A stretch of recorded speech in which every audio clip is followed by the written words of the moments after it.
I knew the knife was coming before it hit the table, but I didn't expect him to smile while twisting it. He slid the termination papers across my desk like he was passing me a lunch menu, leaned back in my chair, and said, "Don't get emotional, this is just business." The fluorescent light above us hummed like it was enjoying the show. I kept my hand still, my face neutral, and signed each page with the same steady pen stroke I'd used for 15 years of compliance reports. He didn't need to know that under the calm, my mind was already rifling through drawers he'd never even seen.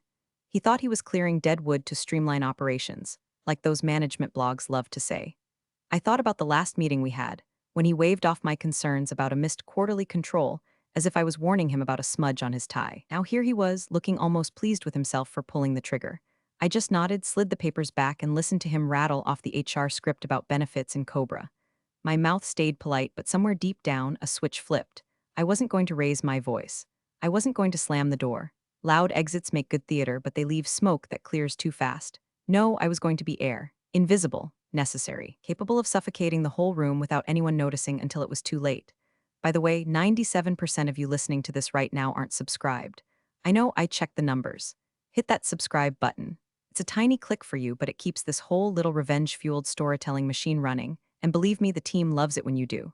Now, where was I? Oh, right, the part where I started planning. I looked him straight in the eye as he told me IT would be locking my accounts effective immediately. A small flicker of pride ran through me. He thought that was cutting me off. What he didn't know was that most of my important work never lived in the official channels. I had my own systems, my own backups, all by the book, of course. I am nothing if not compliant. But compliant and forgetful are two very different things. As he droned on about my severance package, I remembered each ignored email, every meeting where I'd been told we'll address that later, and the way those laters had piled up like junk mail in a vacant house. My mind walked through the corridors of my own quiet archive, 5 years worth of missed controls, failed audits, unsigned reconciliations, and regulation codes bookmarked with a precision that would make a tax attorney blush. All tagged, all dated, all clean. He pushed his chair back, stood up, and offered his hand like we were parting after a friendly lunch. I took it, firm grip, steady eye contact. I think he mistook my calm for surrender. He wouldn't have recognized calculation if it was stapled to his forehead. I gathered my few personal items, the coffee mug my sister gave me, the notepad with my grocery list, a photo of my niece in her soccer uniform, nothing else. The real valuables didn't fit in a box. Real valuables were lines in a spreadsheet, embedded hyperlinks to regulatory statutes, timestamps that no one could argue with, and they were all sitting where I could reach them if I wanted to. As I walked toward the elevator, I passed the open plan bullpen, where junior analysts were still hunched over their screens. A few glanced up, curious. I gave them the same small smile I'd given at office birthdays when someone handed me a piece of cake I didn't want. It's amazing how many people mistake a smile for peace. The elevator doors closed, and for the first time in years, I didn't feel weighed down by the building's air. Instead, there was a clarity, the kind you get when you realize you've been walking around with a loaded deck and no one else even knows the game's about to start. I wasn't plotting revenge. Not yet. This wasn't about them. It was about the principle I'd lived by my whole career. When someone asks for documentation, you give them exactly what they asked for. No more, no less. And when you've been the only one paying attention for a decade and a half, exactly can be a dangerous word. By the time the elevator reached the lobby, the plan wasn't fully formed. But the edges were there, sharp and promising. The kind of edges that cut clean. 15 years in compliance teaches you two things. First, that people hate bad news even when it's in their best interest. And second, that later is corporate for never. Every job has its unglamorous saints, and mine was being the person who kept the receipts nobody wanted to look at. If a quarterly control failed, I logged it. If someone skipped a reconciliation, I noted the date, time, and the exact clause of the regulation they'd just trampled on. I wasn't a tattletale, I was a historian. And in our line of work, history doesn't repeat, it invoices. The archive started small, a missing sign-off here, a late submission there. At first, I thought it was temporary, a hiccup in a company that just needed a better rhythm. So I kept my little spreadsheet on the side, tucked away on a personal drive, thinking it would help jog memories when the auditors came knocking. But then the hiccups turned into coughs, and the coughs turned into full-on pneumonia. Controls skipped for efficiency. Deadlines shrugged off because the client won't care. And every time I raised a hand, the answer was the same. Not now, we've got bigger fires, one manager said, sipping his coffee like he was talking about the weather. We can circle back, another promised, already swiveling in her chair to take a more urgent call. Then came him, the new boss, imported from some consulting firm, where streamline was code for ignore the rules until you can't anymore. My first meeting with him was a one-on-one, and I'll never forget the way he leaned back in his chair, fingers steepled, and said, "We're here to move fast, not get bogged down in red tape." Financial controls aren't red tape, I replied. They're seatbelts. You don't notice them until you need them. He chuckled as if I'd just told a quaint story about a small town diner. I get it, but you've been here a long time. You're used to the old way. We're building something leaner. Leaner. That was his favorite word. Leaner meetings, leaner reports, leaner oversight. It sounded good in PowerPoint, but in practice it meant my weekly compliance memos went unread, my risk assessment emails unanswered. I could have stopped sending them, but I didn't. I sent every single one, and in the subject line, I started including the date and the regulation number, just for fun. When I say my archive was meticulous, I mean each entry had layers. First, incident itself, Q2 financial reconciliation not completed. Then the exact timestamp down to the minute. Then the regulation it violated with a hyperlink straight to the official statute. And because I couldn't resist, I added a brief summary in plain English in case someone actually decided to read it. Example, failure to perform reconciliation per SOX 404B, equivalent to leaving the vault door open overnight. Dry humor, wrapped in technical accuracy. Sometimes I imagine the auditors finding these one day and laughing at my little asides. Other times, I imagine the executives reading them with the dawning horror of someone realizing the vault had, in fact, been wide open for years. My private log wasn't vindictive. At least not at first. It was insurance. The company's memory was short, mine wasn't. And over the years, it became a kind of diary, one that didn't track feelings, only facts, a living record of every we'll get to it that never came. There were moments, though, when my patience thinned to a razor's edge, like the quarterly review where I pointed out 3 separate violations and my boss waved a hand, saying, "We'll just adjust the language in the report." Adjust the language. As if changing the wording made the problem disappear. Or the day I flagged a missing dual signature authorization, the kind that prevents fraud, and he told me, "You can trust the team, don't be so paranoid." I almost laughed. Trust is a great value in a marriage, a friendship, maybe even a carpool. In finance, trust without verification is just an invitation. So I kept smiling in meetings, taking notes no one else wanted, and tucking each ignored warning into my archive. The longer I stayed, the thicker it grew. Not messy, never messy. It was organized by year, quarter, and control category, each violation lined up like soldiers in a parade. And here's the thing about building something like that. You don't think about using it. You just think about having it because someday someone will need it. I didn't know when. I didn't know how. But I knew the day would come when all those little entries, those tiny overlooked details, would be more than just my insurance policy. They'd be the one thing nobody could argue with. And that's the beauty of facts. I don't need you to fight for them. They fight all by themselves. The walk from my desk to HR felt shorter than it should have, like my feet knew there was no reason to drag it out. The HR rep was polite in that over-rehearsed way, the kind that says they've done this 100 times but still want you to believe you're different. She slid a small, manila envelope across the table.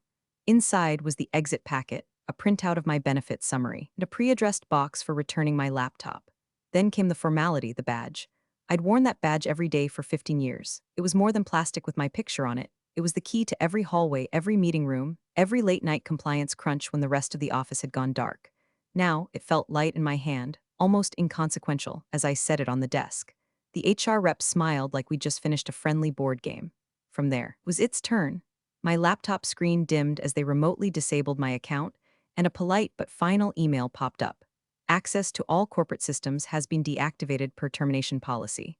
It was like watching the lights go out in a building you'd lived in for years. I started clearing my inbox of anything personal when a subject line caught my eye. Request for all financial control records external audit. Timestamp said it had landed in my inbox less than 10 minutes ago. My mouse hovered over it for a second, and I could feel that flicker of electricity in my chest, the kind you get when a coincidence feels too perfect to actually be one. I opened the email. The auditors were polite and professional, just as they always were, but the request was broad. All relevant financial control documentation for the past 5 fiscal years was the kind of language that most people would interpret loosely, pulling whatever was easy to find and assuming good enough would pass. I knew better. 5 fiscal years, controls, documentation. They had no idea that those 3 words had been the spine of my professional life. My archive didn't just meet their request, it exceeded it in ways they couldn't possibly anticipate. I could already picture their faces when they saw the scope, not just missing reports, but detailed entries with timestamps, violation codes, and regulation hyperlinks.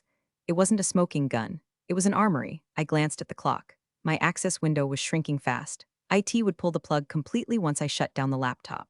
My first instinct was to wonder if I even should respond. After all, I wasn't obligated anymore.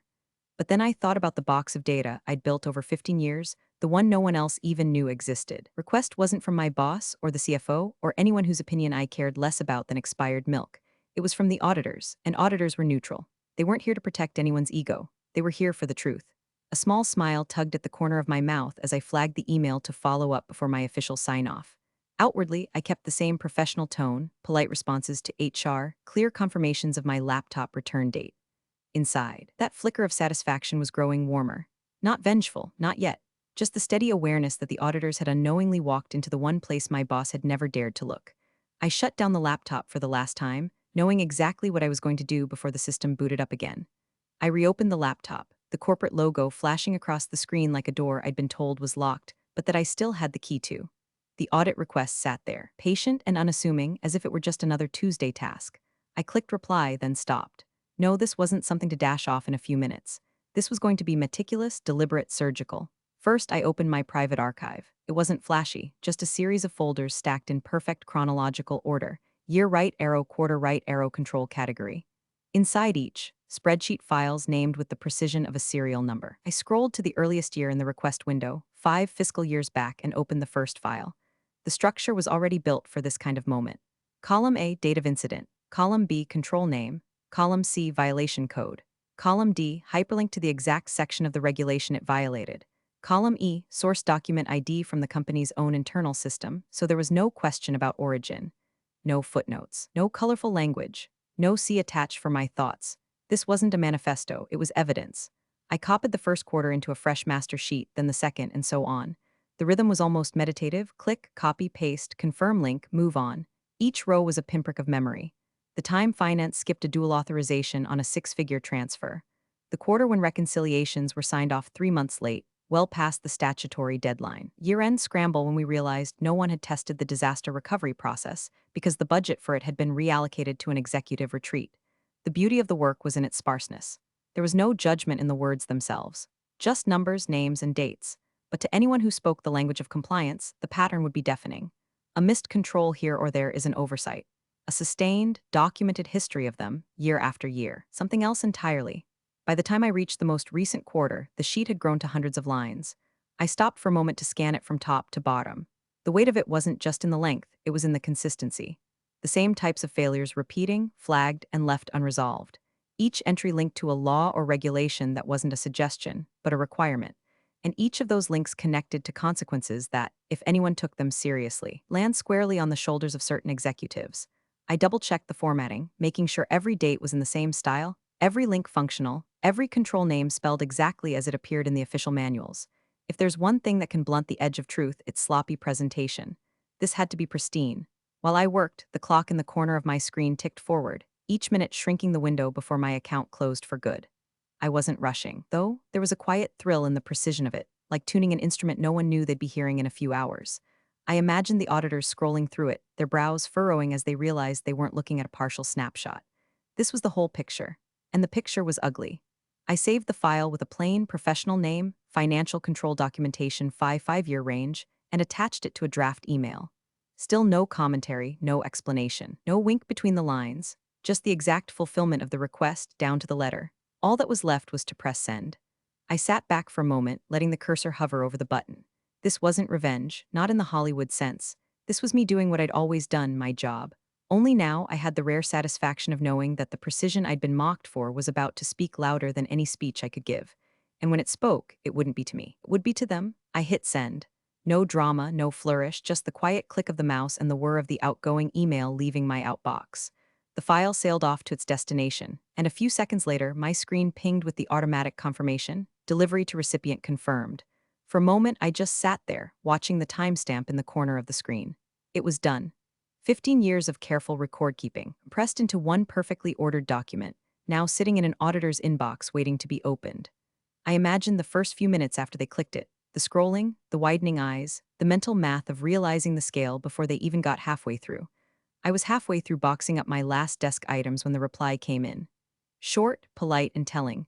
Would you be available for a follow-up call to clarify scope? That was fast. Too fast for them to have done more than skim the surface, which meant the surface alone had been enough to make them stop and regroup. That little flicker of satisfaction from earlier started to glow warmer. I typed a professional response, confirming I'd be available that afternoon before my account access ended, and hit send. It wasn't 2 minutes later that my boss appeared in the doorway, holding a printout of the auditor's request like it was a receipt for something he didn't remember buying. "They're asking for a follow-up already?" he said, frowning. What did you even send them? The documentation they requested, I answered evenly. All relevant financial control records for the past 5 years. His mouth twisted into something between a smirk and a grimace. You don't have to drown them in irrelevant details. They're not going to thank you for wasting their time with whatever you keep in those endless spreadsheets. The irony almost made me laugh. He thought the weight of that file was fluff, as if precision and thoroughness were some kind of bureaucratic indulgence. As if the auditors, whose entire job was detail, would be irritated by getting too much of it. I'm sure they'll decide what's relevant, I said, keeping my voice even. My job was to give them everything that fits their request. He shrugged, clearly satisfied with his own interpretation of events, and walked off with the lazy confidence of a man convinced the world bends to his shortcuts. I watched him go, wondering how long that confidence would last once someone with authority started asking why those irrelevant details matched, line for line, with laws he'd been ignoring. As I turned back to my screen, the meeting invite from the auditors popped up. Subject line, clarification discussion, financial control documentation. They'd set aside an hour. I couldn't help but imagine them trying to compress 5 years of rot into 60 minutes of polite questioning. The clock was ticking, but I didn't mind. I wasn't the one on borrowed time. By the time the afternoon sun slanted through the high windows, the air in the office had shifted. It wasn't loud, no shouting, no slammed doors. But there was a change in the way people moved. Conversations were shorter. Heads stayed closer together. Someone from facilities rolled a cart of bottled water into the large conference room, the one the auditors were using, as if they were settling in for a siege. An email circulated from admin about extended guest access for our external partners. That never happened unless someone important was staying longer than planned. My old compliance senses prickled. Auditors didn't extend a visit unless what they'd found in the first round made them hungry for more. I caught fragments of conversation as I boxed up my things. Need to pull everything from FY19.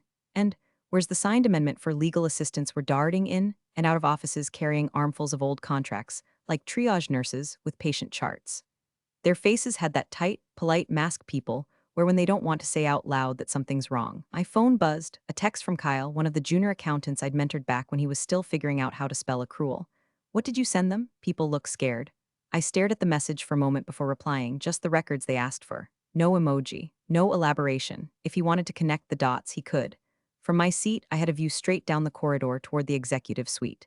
The CFO's office door was shut, but I could see shadows moving back and forth behind the frosted glass. Every so often, the door would crack open and someone would slip in, close it fast, and stay in there far longer than whatever they'd been carrying should have required. It was strange. I felt no triumph yet, no rush of victory. Just a detached curiosity, the same feeling I used to get watching weather radar before a storm. You see the green and yellow swirls tightening, the pressure dropping. You know something's going to hit. But it hasn't yet, and so you just watch. The extended audit meant they were digging. Legal pulling contracts meant they were worried about exposure. Maybe something in the file had matched to obligations they couldn't explain away. In this kind of situation, every page in a filing cabinet becomes a potential grenade. I logged out of my email for the day, still with hours left before my access was gone for good. The background hum of the office seemed sharper, like everyone was speaking in lowercase letters and avoiding eye contact. I walked past the conference room just long enough to glimpse the auditors, heads bent over my spreadsheet, pens tapping against paper. Not hurried, not confused, focused. Whatever they were piecing together in there, it was building into something bigger than anyone had expected, anyone except me. The crack appeared mid-morning the next day, sharp enough to echo through the whole building. Word moved fast. The CFO had just canceled an investor presentation that had been on the calendar for months. No explanation, no reschedule date, just a vague note from his assistant about urgent internal priorities. Around here, you didn't scrap an investor presentation unless something was seriously wrong. From my spot in the far corner of the open plan floor, I could see the ripple effect. The executive wing lit up like a control panel, phones ringing, assistants jogging between offices, half-closed doors that usually stayed wide open. People walked faster, carrying stacks of binders like they were shuttling classified documents.